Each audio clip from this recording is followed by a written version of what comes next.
If you're out there slinging terms like metrics, KPIs, and key results, but you're actually not sure what each of those terms means, this video is for you. By the end of this video, you're going to know what each of those terms means as well as when to use it and when to refrain. For the very best data leadership and business building advice, be sure to subscribe to my channel and hit the bell icon in order to be notified when a new video is released each week. Whether you're new to the data industry or, like me, been at it over a decade, it is vitally important that you know how to ensure that the data work that you're doing on a daily basis is actually improving your company's bottom line. It's not that difficult for you to conceptually bridge that gap either. How do I know? Well, to date, I've educated over 1 million data professionals on AI. So you could say I know a thing or two about data science. That, and I've been delivering strategic plans since 2008 for organizations as large as the US Navy and National Geographic. Hi, I'm Lillian Pierson, and I support data professionals to becoming world-class data leaders and entrepreneurs.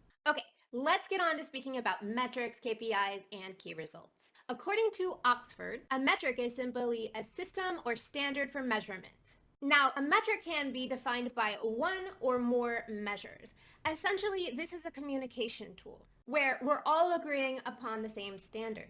Metrics are defined by something called unit value. And a unit value is simply the quantitative value that a unit of measurement takes. Let me illustrate with two examples. One very simple example would be a spatial example. Now, the United States is approximately 2,800 miles wide. The unit value for this would be 2,800, and the metric describing the width of the country would be miles. That's very simple, huh? Now let's look at a more realistic example you might see on a day-to-day basis as a data professional. Let's assume you're a data product manager, and you're reporting that your application had 50,000 daily active users. Now, the unit value there would be 50,000, and the metric would be daily active users. As I mentioned before, a metric can also be calculated from more than one measure. So going back to our spatial example, the United States contains 2.43 billion acres. Of course, the unit value here would be 2.43 billion, and the metric would be acres. Now, acre could actually be a straight out measure, or it could be a calculated metric. How you'd actually calculate acreage would be length times width in feet divided by 43,560 square feet per acre. So someone could just report to you a measurement of the acreage, or you could calculate it using the formula I just provided, meaning that it could also be a calculated metric. Looking at a better, more realistic example, let's look at the data product manager example. Imagine now that the application has a 19% retention rate. The unit value here is 19%. The metric is retention rate, where retention rate is calculated as customers at the end of the calculated period minus new customers, all divided by customers at the start of the calculated period times 100. Now that is definitely a calculated metric. Now let's look at KPIs. According to KPI.org, a KPI is a critical key indicator of progress toward an intended result. So it's also a communication tool, but it's used to indicate progress towards a desired result. That's super simple. Now let's discuss how you'd actually use this. The first thing you need to know is that a KPI is actually an indicator that you design in order to gauge progress toward your desired result. To design a good KPI, you have to start first by defining its 5 core ingredients. Let's look at those. Number 1 is business objective. That's the desired business result. Number 2 is unit of measure. These are the metrics you use to describe the progress you're making towards the desired business result. Now, you've got to make sure that the metrics you use for your unit of measure are actually something you can influence. Number 3 is current unit value. That's simply the value that your metric assumes today. And number 4 is target unit value. That's the value your metric assumes once you've reached the desired business result. And lastly, there's the KPI title. And in all cases, you should title your KPIs according to the metrics you've used to measure them. Let me show you an example of a KPI. Let's look again at the retention rate example. Imagine that your target unit value was 19%, but the current unit value is 17%. The desired business result hasn't been met, so if you are the data product manager, you're going to get a frowny face in terms of progress results. Now that you know what a KPI is, tell me, are there actually any KPIs you've been tracking on a day-to-day basis in your job? I'd love to hear about that in the comments below. Now let's look at key results.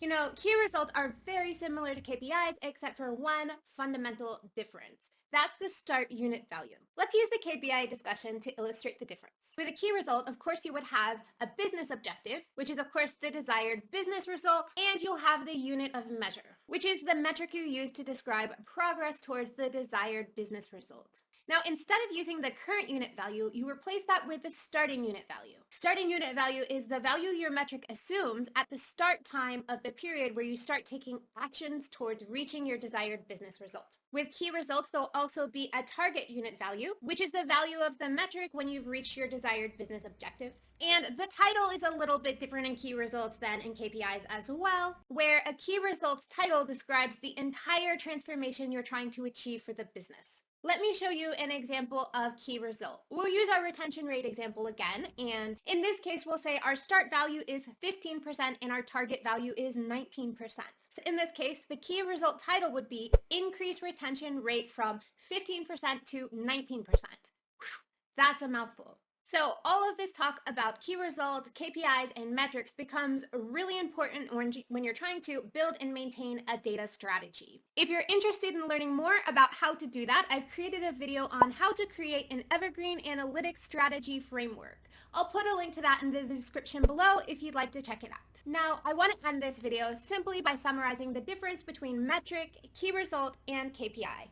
A metric is a fundamental unit of measurement that's used to describe progress in both key results and KPIs. It also acts as a container for the data that describes something you've measured. A KPI is an indicator that describes progress towards an intended business result, and it describes how a business is performing with respect to its intended objectives. Simply put, a KPI uses metrics to describe progress. A key result, in other words, is a description of the measurable business objective from start to finish, where start represents the starting interval where you start taking actions to reaching that objective, and finish represents what the metric should look like when you've actually reached the desired business objectives. In key results, those are called target objectives. If you like this video and you want to get my complete action plan for building a fail-proof data strategy for your data projects, you'll want to check out my data strategy action plan. It's a step-by-step checklist and Trello board planner for data professionals who want to get unstuck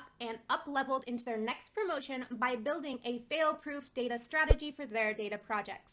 That's over on my website, and I will leave a link to it in the description below. Oh, and if you liked this video, be sure to show it some love by giving it a thumbs up and leave a comment below telling me what you'd like me to cover next. Also, be sure to subscribe so you'll be the first to know when my next video drops.